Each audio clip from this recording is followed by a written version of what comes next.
All right, Matthew 5, verses 13 through 16 is where we're going to be this morning. Now, you know that there are some things in life that are unignorable. A couple examples might be a phone ringing during a funeral. And you're like, please, somebody figure out whose purse that is in or what's going on here. A Steelers fan sitting in a home Bengals game section, okay? Sorry if that's you. But it's unignorable.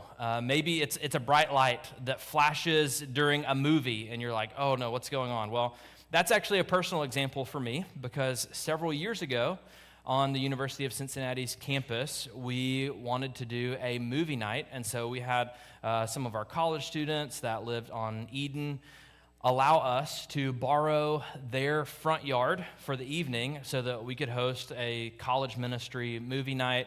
We had an inflatable screen, we had a projector, it was great, and we invited a bunch of our college students to come, and there was a really good crowd there.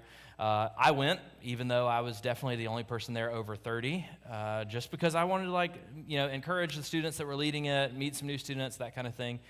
And about halfway through the movie, it's 11 o'clock at this point, and I'm like, this is great, I want to document this. So I pull out my phone, which is like this setup right here, has the full wallet attachment thing going on. And I just decided to take a picture. And you know what happened at that moment? I didn't realize my flash was on. And so it does that thing where for a few seconds, it illuminates the entire world to focus, and then it takes the picture. And at that moment, everybody turned around. I think Paul was there. Turned around, and I'm standing there like this. And you know how merciless college guys can be. And they're just like, you need help taking a picture? Is it you're past your bedtime? All of this stuff that still keeps me up at night.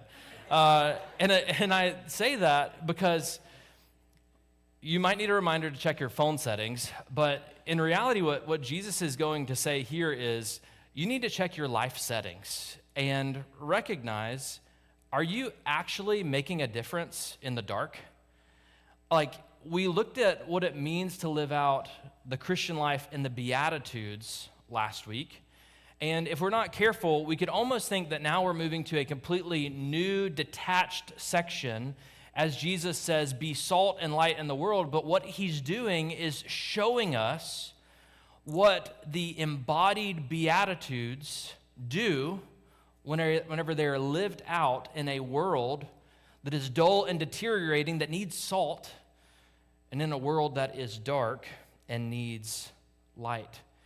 You see, whenever we look at the Beatitudes, we see the first ones deal with the way we interact with God, our disposition toward God, and then the last four deal with our disposition toward others, that we would be peacemakers, that we would be those that seek to build up others, that we would be those that are merciful. And the final beatitude ends with the reality that sometimes those who live out the Christian life are opposed and not applauded, that persecution can come. In fact, Jesus puts his disciples, the 12 men that are closest to him as he teaches the crowds, in the same category, and by extension, you and I as the prophets that suffered for proclaiming the word of God. He puts us in with Isaiah and Jeremiah and Ezekiel, who experienced the ridicule of this counterculture message that they shared, walking with God. And while at first glance, this might seem discouraging, I also think that this sets us up for what we actually read in verses 13 through 16. Don't miss this. Because if we're not careful, whenever you read the Beatitudes, you can almost get this picture of the person that is described as pretty low impact. You can read these things like the meek, and you wonder, do people that are described as meek and mourning peacemakers really turn the world upside down for the kingdom? And Jesus says that they do. And they do whenever Christ is on his throne driving back the darkness through you. Here we see the intended impact of what it means to embody the Beatitudes in everyday life. It is to be a witness to the world. And this is anything but low impact and overlookable. This means that, in fact, Christ wants you to know that the Beatitudes make the gospel message and the power of Christ unignorable through you to the whole world. And so here's what we're about to see as we continue from the Beatitudes to then this proclamation that, church, you are salt and you are light. We are going to see that what could seem small is actually global. We're going to see that what could almost feel optional is actually essential. We're going to see that what could be called ineffective by some is truly world-changing. That what might almost appear from the outset like it would bring about minimal gain in God's hands brings maximum glory to his name.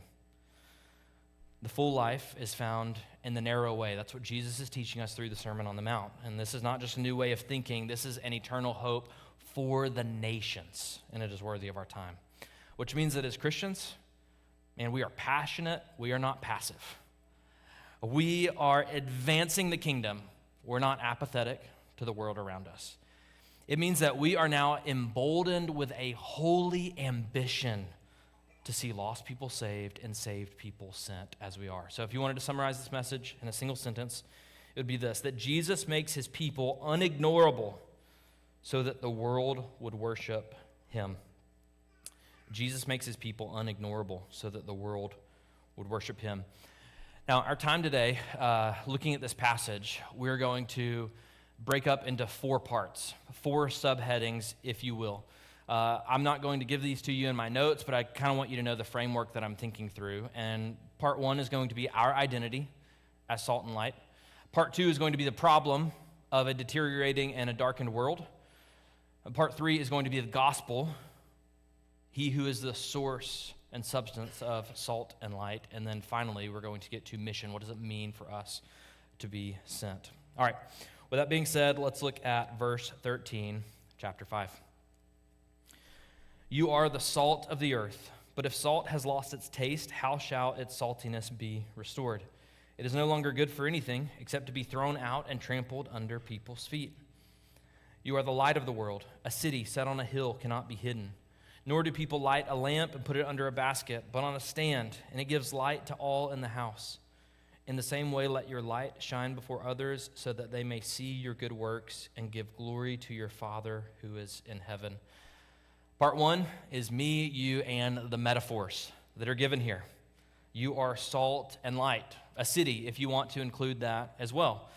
Jesus describes me and you as metaphors here, and here at the Oaks, we love that because our entire church name comes from a metaphor that Jesus gives through the prophet Isaiah in Isaiah 61, where he says, you will be oaks of righteousness, the planting of the Lord, that he may be glorified. All right, so that means that we are oaks, we are salt, and we are light. These are declarative statements. Do you see that Jesus isn't saying, okay, live like this so you can become salt to the world, so that you can become light to the world? No, he is saying, this is who my followers are. This is, if you follow me, this is who you are. In the Christian life, what we do always flows from who we are. Maybe you've heard that the imperatives flow from the indicatives. Belief and belonging to Christ is what ultimately changes behavior. That's the order. And so redeemed people live out this life of salt and light. And as the good teacher that Jesus is, he references 2 household commodities that every person in his culture would have been familiar with from childhood. And yet, as familiar as the commodities of salt and light were, they were also really precious in the time period that Jesus was living in as they are now. You see, in the ancient world, salt had many different uses as it does today, but it also was extremely valuable. So valuable that our word salary is actually taken from the root word of salt.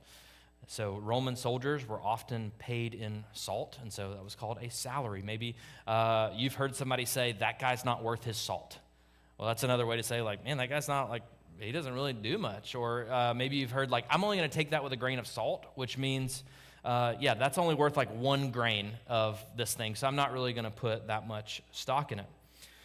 The primary use for salt in Jesus' day, and this is really important for our interpretation, is preservation from decay. So this was a world that Jesus is living in without any form of refrigeration. There are no freezers. And so in order to keep meat good for a longer amount of time, for it to not become rotten, they would put salt on the meat. We still do this today, which is why one stick of beef jerky that might last for 2 years also has your daily intake of sodium, because it is salt that is able to preserve it. Salt has a preserving effect from decay. I can't go into this. If you want, you can look at my notes. They're always in the weekly, but even covenants of salt were a term used throughout the Old Testament to describe God's covenant with his people. Why? Because God's faithfulness will never deteriorate. It will never expire. It's a way to say God preserves his people continually through his promises, which we just sang about. And so God's people in the world should have the same preserving from decay impact in a world that has been corrupted by sin. Now think about that for a moment. Where is our world decaying and deteriorating? Well, you see it in the culturally normalized values of gender, of marriage, of sexual morality, of the way that we view other people, gravitate toward people who are just like us. I mean, in so many different ways. We see even an understanding of a God who is both loving to save, but is also just and holy to hold accountable. These views they're decaying, they're deteriorating in our culture, and the effect of God's people living as salt in the world is to show that we don't just need to recorrect these values, but to point them to Christ, who reorients our whole life. You see, the idea of salt speaks of slowing negative effects. And so if that's almost the purpose of salt, then see Jesus taking the other angle and showing that if the negative effects of deterioration are slowed or even stopped by salt, then the positive effects of light bring illumination into a world in need. Light did back then what it does today. What does light do? It enables sight. It provides safety, protection. It can guide. It can direct. The display of the gospel through God's people in the world works much like a lighthouse that can direct a captain steering a ship back into the harbor. It's helpful. It brings life. And again, the Old Testament history is rich here. We don't have time to go through all of it, but God even tells his people in Isaiah 49:6, you will be a light to the nations. The Great Commission is not the first time that God's people ever had an idea of global impact for God's people. And so that all being said, if you are called salt and light, then now your activity should flow from your identity. And yet, we are presented with two really big potential problems. Do you see them there in the text? Salt can lose its saltiness, and the light from a lamp can be put under a basket. Okay, well, let's consider what Jesus is saying here. Whenever he says salt can lose its saltiness, what he is not saying is that salt can become not salt. So for those of you who have the periodic table memorized, we have to acknowledge that Jesus is omniscient, and he could also ace an organic chemistry test, all right? So I see some of you nodding, and I know who you are because you are smarter than me. But here's what I learned this week, that sodium by nature cannot become not salt. But here is how salt can lose its saltiness. It can become adulterated, intermixed with other substances. It can become impure. And so here's what's happening here. Jesus is not making a statement about chemistry. He is making a statement about spiritual compromise that compromises your witness to the world. Because there were no salt refineries in Jesus' day. And due to salt's value, there were deceptive people who would intermingle it with dust or other substances that would be indistinguishable to the common eye, and yet whenever it was applied, whenever it was tasted, you'd be like, wait, this isn't pure salt. In verse 13, Jesus explains that salt can lose its taste by becoming diluted, becoming impure. And when it does, it will no longer have its intended effect. And so here is the spiritual take-home principle that Jesus is driving home in this passage. You must be different to make a difference. It is only Jesus that can do that through you. But the greatest threat to your public witness probably is not you outright denying your faith. The greatest threat to your public witness is by diluting it in a way in which you live indistinguishable from the world around you. That's salt losing its saltiness. That's a lamp under a basket. Our salt loses its saltiness whenever we live by the same values of the world, where we become people pleasers because we live and die by other people's view of us. Whenever we become pleasure seekers because we don't believe that true satisfaction can be found in God and that our life is best lived upon the tracks that He has designed. Whenever we become power chasers where our view of self is based upon our identity and influence and those around us. So let me ask, where are you tempted to blend in? Where are you unsalted whenever you think about your spirituality? Is it in your language? Is it in your work ethic, your work-life balance? Is it in your view of self-worth? Is it in the way that you rely on yourself when circumstances get hard? Is it whenever you downplay your sin? Or are you quick to own your sin to make much of God's grace? You see, the gospel will not be unignorable to the world if it is indistinguishable from it in you. Jesus compares the same issue to having a light that you would hide under a basket. And here's the reality. If people cannot see the light of Christ shining through you, whereas you might be their only exposure to the gospel, then they will look for lesser lights elsewhere to their own peril. So an example of this, most of you guys know I grew up in Panama City, Florida. And at the end of every summer, there would be all of these, news articles and radio broadcasts that they would constantly tell people that lived on the beach to turn off their porch lights every single night. And it wasn't to conserve energy. It was because from July to October every year, it was sea turtle hatching season. And a sea turtle is naturally designed by God to see the moonlight and the starlight reflecting off of the water.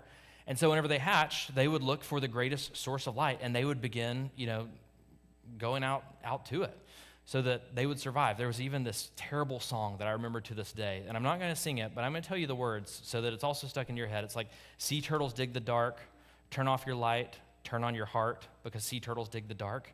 And so just know, next time you're vacationing, turn off the light, guys. But the whole point of this is that if there appears to be a greater source of light to those that are seeking it, then it can end in destruction. And whenever your coworkers, when your family members can't see the light of Christ in you, then they wonder, where do I look? And they go to lesser lights to their own peril. You see this is why this matters so much. And I say this to you, and I'm not trying to ramp up the pressure on you, because what else do we know? That the Christian life is a journey of growth. And the whole reason that we are all sitting here this morning is because we need Jesus to help keep us salty and bright. Because my natural disposition isn't just toward being real salty in the old way that we use that term. The new one, sometimes. Or being that bright. And sometimes I'm kind of dull. And yet this is why we need the Sermon on the Mount, because Jesus leads us knowing that sanctification is a part of the process and we are not finished projects. Jesus isn't just teaching us information. Jesus speaks his word over us to bring about formation. Do you know that's what's happening right now? That the Holy Spirit working in you through his word is bringing about formation. He's shifting some stuff. He's refining some hard edges. He's sanding some things down to become smooth. That is what God does. Because as those who carry the gospel, we don't just carry the gospel to others. We are carried by the gospel to others. And the Holy Spirit is working through his word in the context of community in a way that is promised to never return void. Okay, and so this is who we are. We are salt and we are light. But why does the world need salt and light? That's the question we have to be asking, or really we will downplay the need. And that brings us to the problem. The world and everyone in it, deteriorating and dark, is the new default. Why does the world need salt and light? Because of our biblical understanding of depravity. Our hearts are darkened because sin entered the world through Adam and Eve, and not a single one of us have been sinless since. Proverbs 4:19 says that the way of the wicked is like deep darkness. They do not know over what they stumble. In John 3:20, Jesus said, everyone who does wicked things hates the light and does not come to the light, lest his works should be exposed. And apart from Christ, that's all of us. So much is the fact that our hearts are darkened apart from God that whenever Paul is trying to explain to the Romans what is wrong with the entire world, he describes it as darkened hearts. Romans 1:21-23, for although they knew God, they did not honor him as God or give thanks to him, but they became futile in their thinking, and their foolish hearts were darkened. Claiming to be wise, they became fool and exchanged the glory of the immortal God for images resembling mortal man and birds and animals and creeping things. What this says to us is that apart from Christ, darkness is not just around us, darkness is in us. If you're a Christian, then you remember what it was like to experience the dark and destructive works of sin in your life, following your own selfish desires. You remember what it was like. You know what it's like whenever you are not cherishing Christ and seeking to submit to his word and be led by him, and the darkness that you slip into. You know what that feels like. If you're here this morning and you're not a Christian, then perhaps you have felt the hopeless and helpless effects of sin in your life. And I want you to know this isn't just like an interesting theology concept to try to grapple with. This is a matter of life and death. Because to reject Christ, who is the light, is also to rebel in a way that ends in an eternal darkness of a place called hell. And while that might sound offensive if you're in the room and you're not a believer, or if you are here this morning and you invited a family member or a friend and you're sweating because you don't know what I'm about to say next, don't miss the invitation here. That the gospel is salt and light in a way that is designed to make you long for something else. You see, salt has a preserving effect, but you know what else happens whenever you eat something really salty? You begin to develop a thirst, don't you? And maybe the concepts of grace and mercy and forgiveness and a relationship with the living God who created you have started to create a thirst in you that has caused you to ask questions you've never asked before and long for something you've never desired before, and to keep coming back to this place and you're wondering what's going on. And I just want you to know God is creating a thirst in you that can only be satisfied by him. Oh, it's great. It's wonderful. Maybe that's the state that you're in right now, and this is the light of the gospel that is beginning to illuminate some of the mess in your life. And we know this is the ongoing process of the Christian life too, with Jesus, who is the light of the world. He illuminates the mess as an act of mercy, not to leave us there. Maybe there are parts of who you are and what you're doing right now that didn't matter to you before, but now they do. And in the same way that flipping a bright light on in a room is uncomfortable at first, and you're squinting your eyes, but then your eyes begin to adjust, and you're like, oh, I can actually see everything better right now. Light gives sight.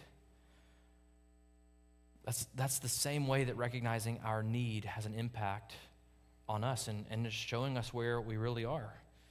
creating thirst, illuminating need. And this is where, for the Christian in the room, I want to make you uncomfortable for a moment as well, because I just want to tell you, it isn't as loving as you think it is to let your non-Christian family member or friend remain unconcerned about their sin. I know that it can kind of feel like, look, I don't want to ruffle feathers. I don't want to broach this subject. I don't want to change the relationship. I don't want things to be hard here, but perhaps the problem is not that the world is too dark, but that Christians in the world are often too dim. I mean, and I say this because, like, this was basically me in high school, guys. A guy that everybody knew was a Christian, but also was just kind of like, yeah, but I'm just going to stay in my space. And I don't want to, like, make you feel like you've got to believe what I believe for the sake of trying to maintain friendships oftentimes. And so what does it look like for you to be salt and light in a way that creates thirst, in a way that illuminates need? I'm not saying that you should be unnecessarily confrontational. Nobody needs that. I'm not saying that you need to put a poster of the 10 Commandments up in your cubicle and become that guy in your workplace.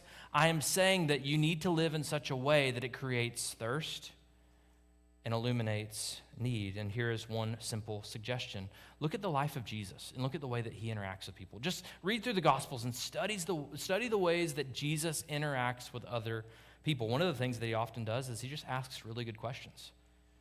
You read John 9:35, where he says, do you believe in the Son of God? Just to start a conversation. You think of Acts 8, whenever Philip is speaking to the Ethiopian eunuch, he's just like, hey, do you understand what you're reading? Last Saturday, me and my boys, we were at the baseball field behind Madisonville Rec Center, just, hitting some wiffle balls. And there's this other family there, and, I strike up a conversation with them, and I just say, hey, do you guys have a church home? And then we began a spiritual conversation. I invited them to the Oaks, and it's like, man, that was so disarming, and yet leads to a conversation where we can talk about spiritual matters. What does it look like for you to go into your workplace tomorrow and just ask, hey, what did you do this weekend? You learn a little bit more about somebody, you learn their interests, you learn what they love, and then they ask you, hey, what did you do this weekend? And you can reciprocate by, hey, I worship with my church family, and man, this is what I feel like I was learning, or this is what God is doing in my life right now. Asking something like, hey, are you interested in spiritual things? Or, hey, do you ever attend church? I'm going to my, Bible study tonight with some friends. Have you ever read the Bible before?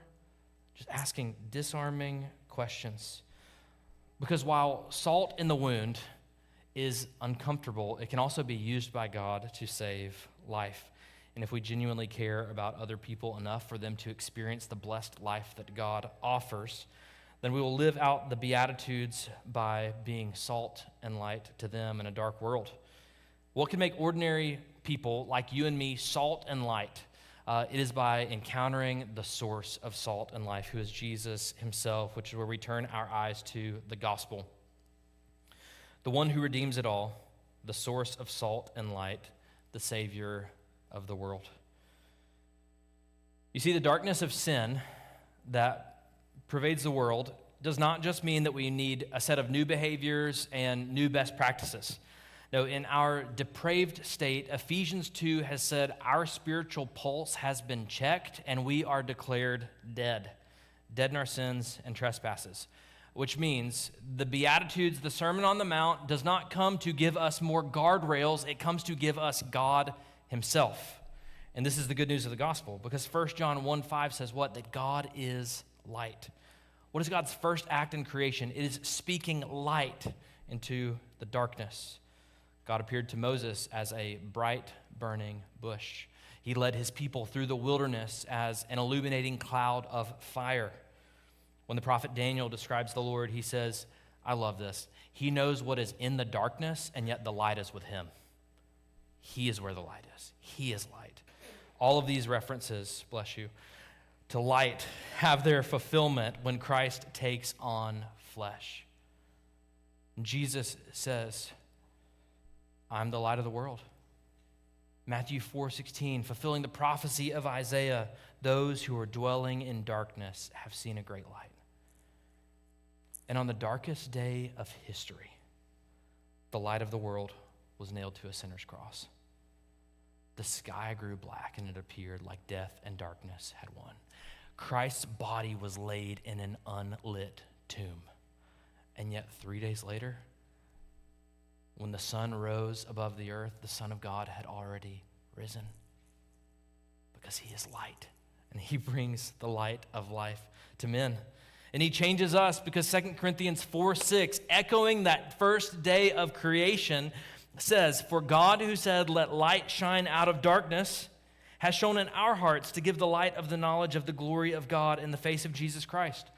Colossians 1:13 declares about us that God has transferred us from the domain of darkness to the kingdom of light. Now, guys, this is where we get to the great news of reaching the world around us. You can rely upon the power of the message of the gospel, not your perfection in sharing it or your persuasiveness with other people.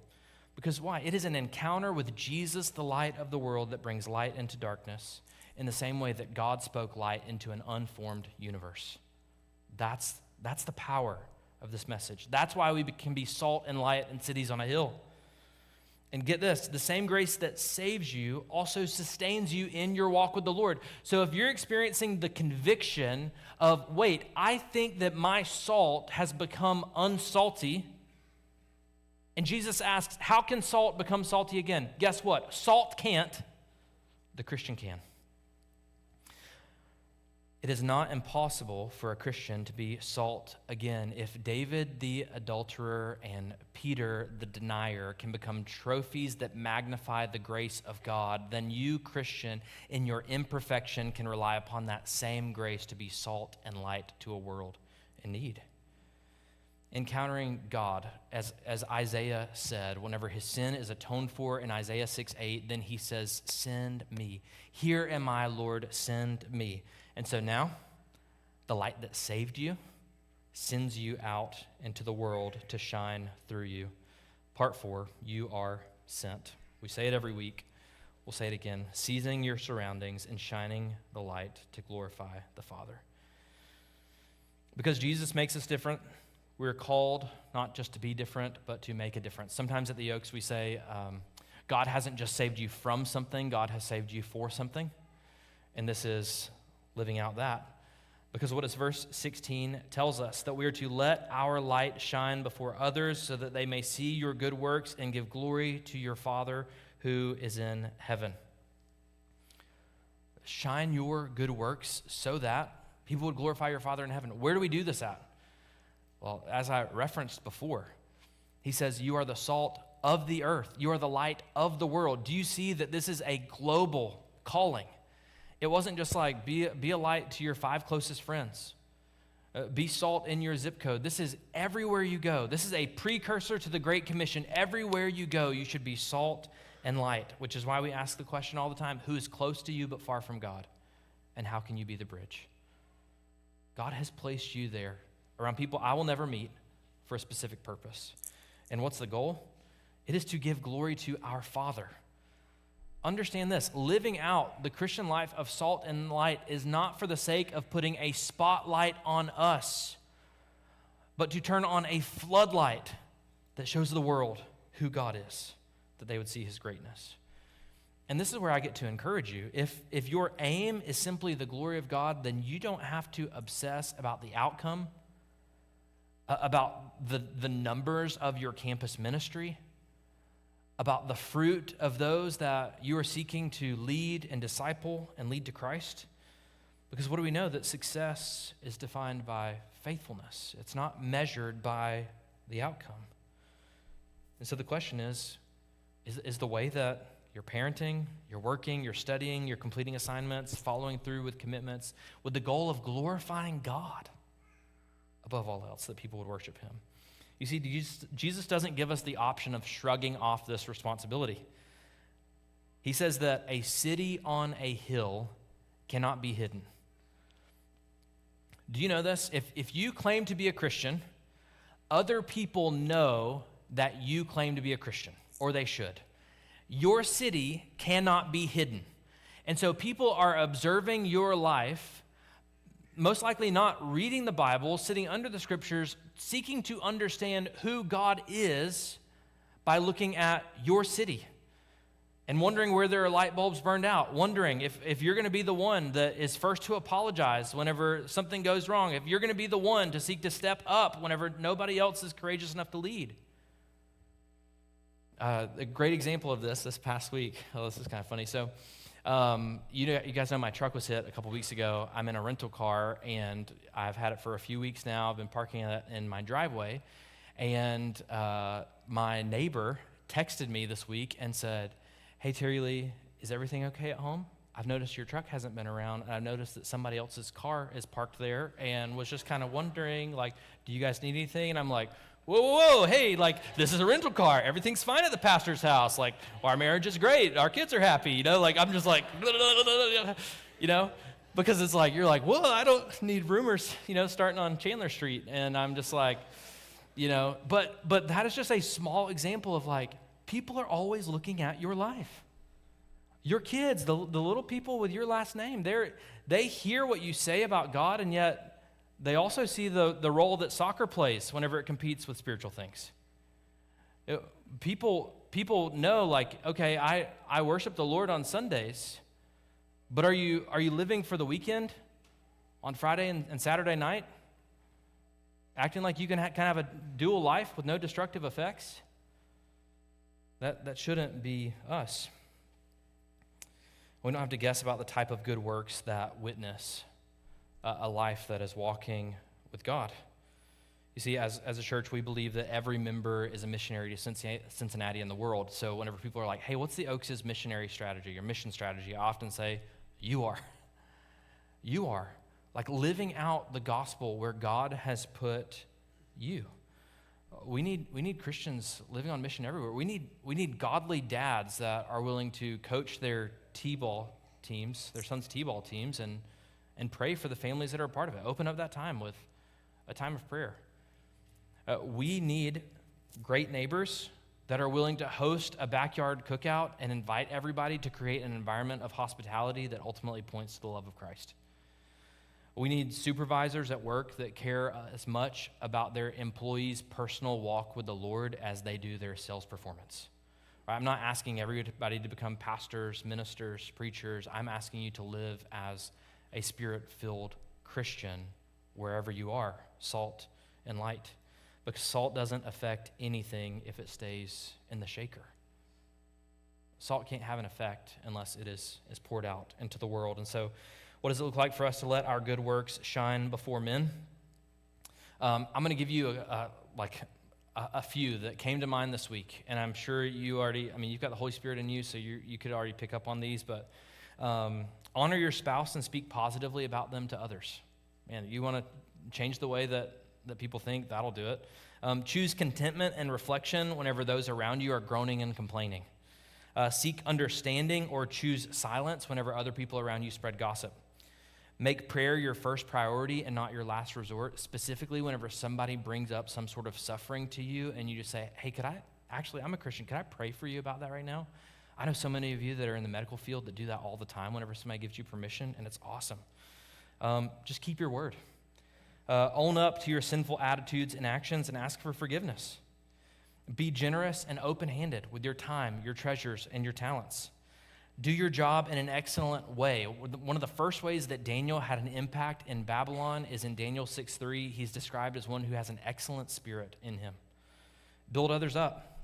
Be the kind of person that doesn't just want something from people, but you want something for people, and they can tell that. Invite people in your life. Colossians 4:6 says, let your speech be seasoned with salt. All right? So the way that you speak, the way that you refuse to use foul language, the way that you build people up is all a way that God is evident. Here's one. Invite people to church next week. Guys, for Celebration Sunday, I'm going to share the gospel from Genesis to Revelation. I'm going to tell the entire story of the Bible, okay?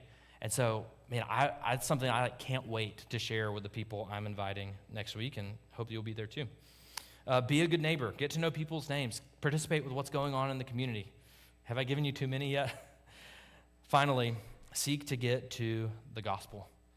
Man, we want to tell people God loved you enough to create you in his image.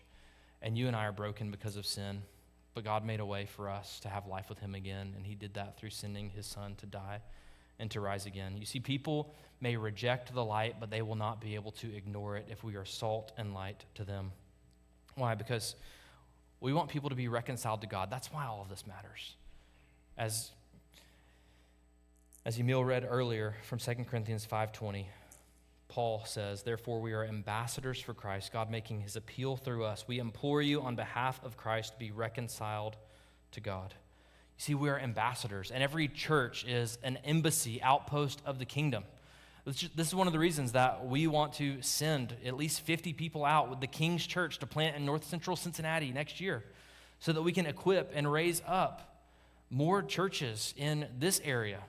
This is why we like to partner with other churches, because we believe that Christians are ambassadors living out the gospel message in the world. And I know that a message where we emphasize evangelism, a lot of us can begin to have objections, fear sets in, and I want you to know that I'm right there with you. But what if we understand that this is truly a matter of obedience, and any opportunity for obedience can magnify God's glory? And I want to remind you of one simple story from Jesus, and then we'll be done.